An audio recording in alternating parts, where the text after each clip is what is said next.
Allan, that was a real hard-fought performance, but a really brilliant win, wasn't it? It was. No, it's a massive 3 points coming here. I think we know how difficult a place this is to come and get results. They're a really good passing team, but I thought we closed them down really well, especially first half. Played really well, caught them in the counter-attack with the quality we've got going forward, and unlucky not to kind of score a couple better opportunities. It showed really two sides to Queen's Day, because that opening half hour it was superb. It probably should have been 2 or 3, shouldn't it? Yeah. No, that's what I'm saying. We got in some really good areas. The boys worked incredibly hard. They knew their jobs, get close to people, stopped them playing. And no, especially the first half an hour, I thought we played really well. And then obviously Raith came into the game after that. But second half we dug in, especially towards the end when we started to put better up front as well, and they were launching it in the box. We won our headers and we defended well. And that's maybe been probably the criticism since the start of the season, that too many goals. Got to give yourself a foothold in the game, got to give yourself a chance to win games. Because I think with the guys like Lee Connolly going forward, Ruben and Bury and Willie Gibson and guys like that can really hurt teams. We've got a lot of quality going forward. That if we defend well, then we'll win a lot of games. In the last 20 minutes, it wasn't all Raith, that wouldn't be fair on Queen's, but Queen's limited them to really one chance throughout the entire game really, and that was right in the day, so that must be pleasing. It is, no, because as I said, that's one thing that we've not maybe done well enough. But I thought Saul was outstanding as well. He just gives you that belief and confidence.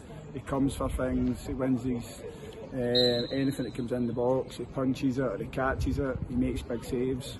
And that one right at the end was... No, he's just a top talent, isn't he? We're lucky to have him. So hopefully he keeps on producing performances like that. And it'll give you a nice selection headache, and whenever Josh Ray's back, you'll have him in substitution with Charlie. No, that's what I'm saying. We've got young Charlie, was outstanding here last year, if you remember the game he played, and Charlie's progressing really well as well. Josh is a top keeper as well, so we have got options, and you just see even the strength of the bench today. We've actually starting to get stronger. We're missing a couple of players that are going to be back, so it's brilliant when you've got that kind of competition. So the bench was looking strong, and you also got like Ali Roy and Kieran McKegan and stuff who are making a better fitness. You've had 3 seasons here, 3 very different squads. Is this the strongest one you've had? I think it is, because we're younger. The boys obviously want to go and progress their career. They're all hungry to go and do well. So no, I think we've got a good squad. There's a good balance. Everybody wants to be successful. They're all working incredibly hard for each other.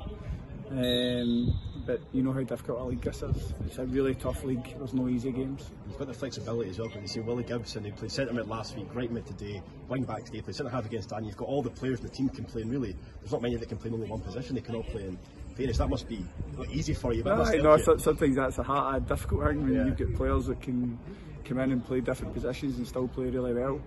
But no, as I said, there was a lot of good performances today. I thought it was a real team effort. The boys worked incredibly hard for each other, deserved to get the points, and then we move on to next week, which is going to be another tough game again. Is there a preference for you in terms of the shape? Because you started with the 4 at the back, went to the 5 at the back, or is it just one game at a time and whatever best suits like? It's one game at a time. The difference probably this year is we're flexible. We can change during games that we're playing with the players we've got, because as you said, they can play a couple of positions, whereas maybe before we were kind of stuck to the way we had to play. So you've got that flexibility. You've seen today, obviously the personnel they had, obviously it changes the shape the way we're playing, and obviously it helps us. Another signing this week, Ian Fitzpatrick back to Queen's. Do you see him as that? If we play 5 at the back, is he one of the ones that's going to be striking this season right up the top?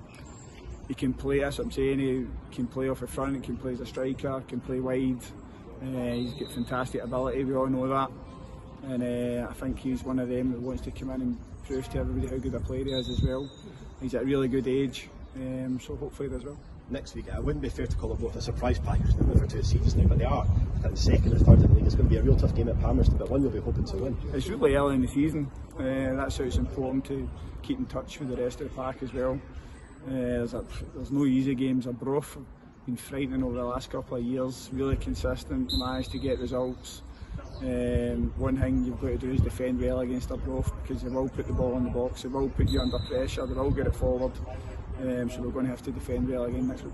Is there a thought of wanting to play in the pink kit next week again? It seems to be doing the job for us in the league this season. 2 games, 2 wins in it. I'm not really superstitious to be fair, so let's just go and win. Cheers, thank you.